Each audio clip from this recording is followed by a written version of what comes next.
ओम स्थापकाय च धर्मस्य सर्वधर्मस्वरूपिणे अवतार वरिष्ठाय रामकृष्णाय ते नमः। जननीं शारदां देवीं रामकृष्णं जगद्गुरुं पादपद्मे तयोः श्रित्वा प्रणमामि मुहुर्मुहुः। नमः श्रीयतिराजाय विवेकानन्दसूरये सच्चित्सुखस्वरूपाय स्वामिने तापहारिणे। भगवान श्री रामकृष्ण देव, जगत जननी माँ शारदा जी और स्वामी जी को प्रणाम अर्पित करता हूँ। मेरे गुरुदेव पूज्य स्वामी भूतसानंद जी महाराज को मेरा प्रणाम और आप सभी को मेरा प्रणाम। आज एक उपनिषद की छोटी सी कहानी पढ़ेंगे। वो प्रजापति जो हमारे क्रिएटर सृष्टा, उनका उपदेश उनके 3 संतानों को, उसी के बारे में उपनिषद की कहानी है। प्रजापति के 3 टाइप के संतान पहले थी, अभी भी हैं। एक है देव, दूसरे है दानव और तीसरे है मानव। तो देव, दानव, दानव तो राक्षस असुर टाइप के जो होते हैं, और देव the supernatural beings, divine beings, तो ये देव हो गए। फिर दानव लोग होते, राक्षस दानव होते हैं, और थर्ड मनुष्य। तो ये तीनों को जो भगवान प्रजापति ने, ब्रह्मा जी ने जो दिया है, उन्होंने कुछ नहीं दिया है, सिर्फ उनका एक अक्षर के ऊपर ही उन लोगों ने अपने अपने लिए निकाला है। इसके मेरे लिए, हमारे जो मैंने देव लोगों ने अपने लिए, मानव ने अपने लिए, दानव ने अपने लिए क्या क्या संदेश हो सकता है, उन्होंने खुद ही सोच लिया उसके बारे में। कहानी ऐसे जाता है कि देवताओं के रिप्रेजेंटेटिव, दानवों के और मानवों के जो उनके रिप्रेजेंटेटिव्स होते हैं, जो सीखने गए थे प्रजापति के पास, लंबे समय के लिए वहाँ रह के ब्रह्मचर्य का पालन करते हुए उन्होंने सारे सीखा।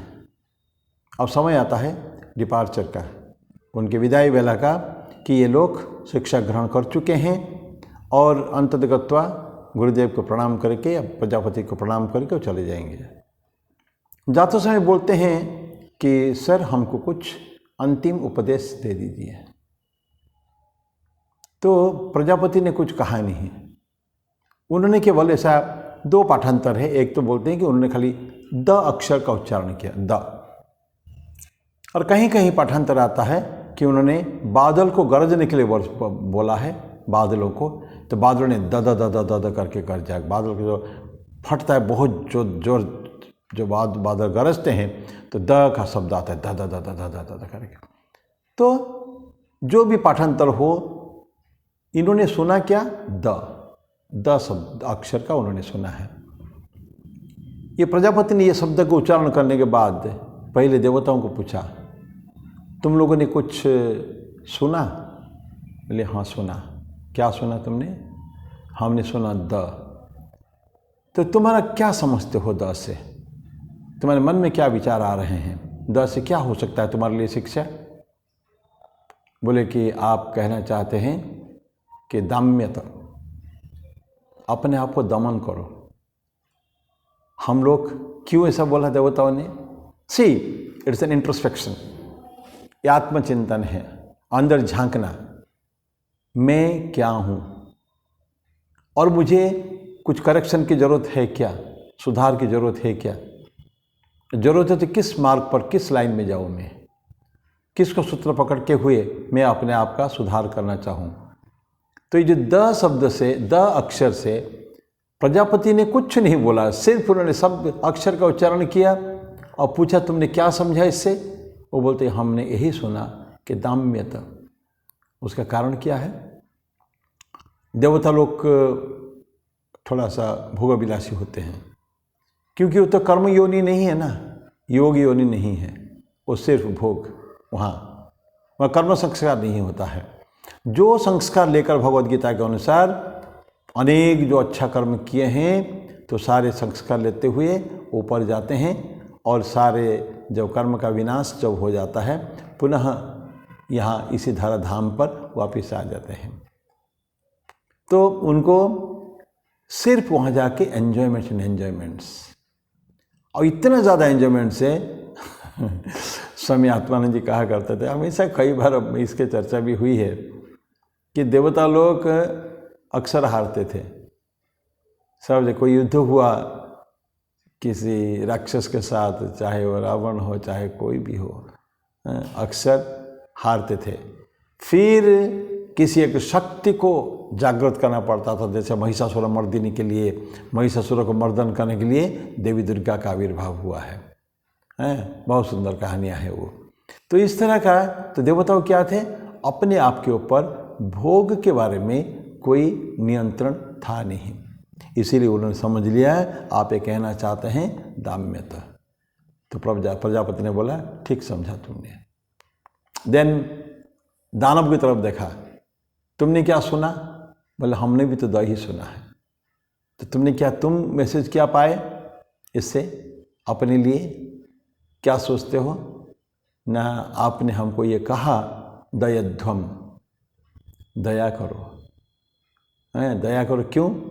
क्योंकि देवताओं का है, दानवों का जो कि उनकी प्रकृति है हिंसक प्रकृति की है, मारना काटना, ऑल सेट्स वायलेंस, ज़बरदस्त वायलेंस। उनके लिए इसको खून खराबा कोई प्रॉब्लम नहीं, बातें नहीं है। ये राक्षस कोई अलग नहीं होते, हमारी इंसान के अंदर ही, अपने अंदर ही मनुष्य है, अपने अंदर देवत्व है, अपने अंदर ही पशुत्व है। स्वामी जी बोलते हैं ना कि धर्म वो भाव है जो एक पशु को मानव में एवं मानव को देवताओं में उन्नीत कर सकता है भाव। तो ऐसा भाव चाहिए।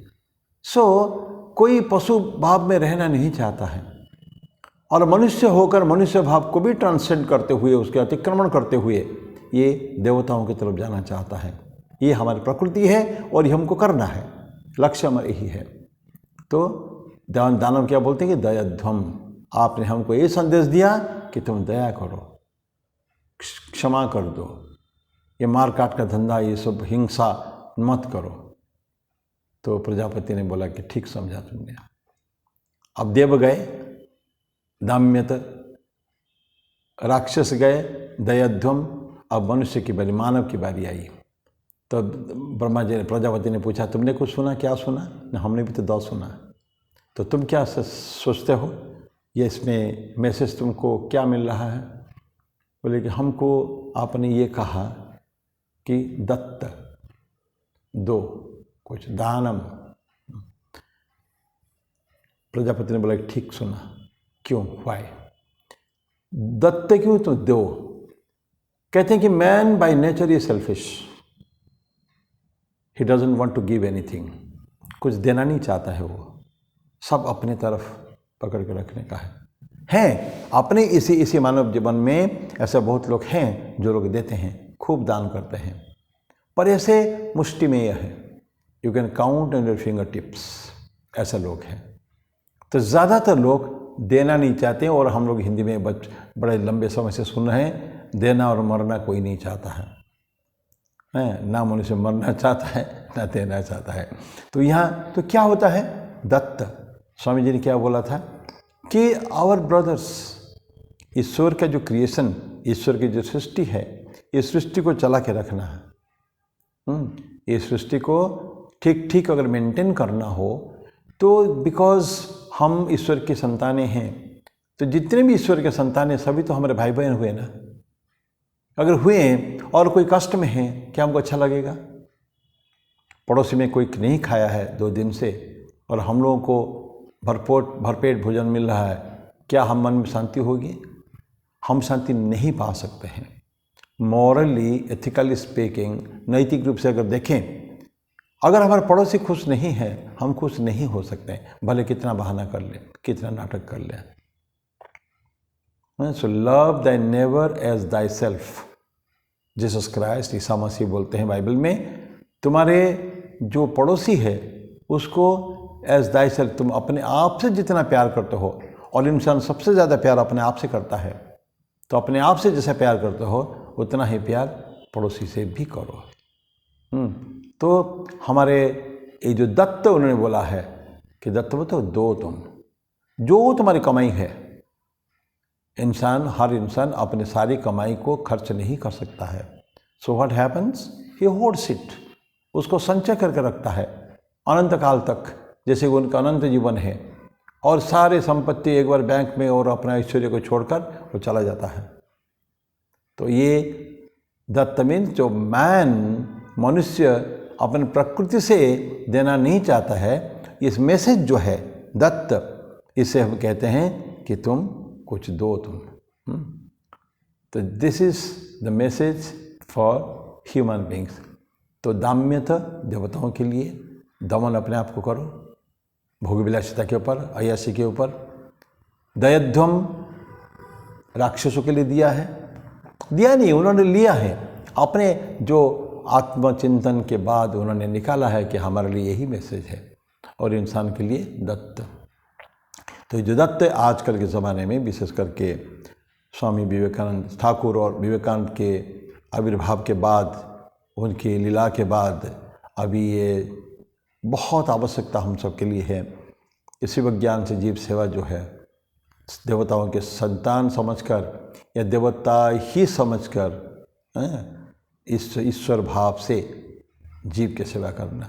जैसे ईश्वर की आराधना हम लोग करते हैं अत्यंत श्रद्धा के साथ, सब कुछ देकर, एवरीथिंग, उसमें कोई नहीं रखते हैं कि ये देना नहीं चाहिए, देना चाहिए। चौ श्रद्धा के साथ उनको best things will give, best things, सबसे अच्छी बातें, अच्छे फल, अच्छी मिठाइयाँ, ये सब ईश्वर को हम लोग देते हैं। तो ठीक उसी तरह का हमारे पास जो बेस्ट अवेलेबल है उसको हम हमारे भाइयों को देना चाहिए। तो ये 3 टाइप के मैसेज हैं।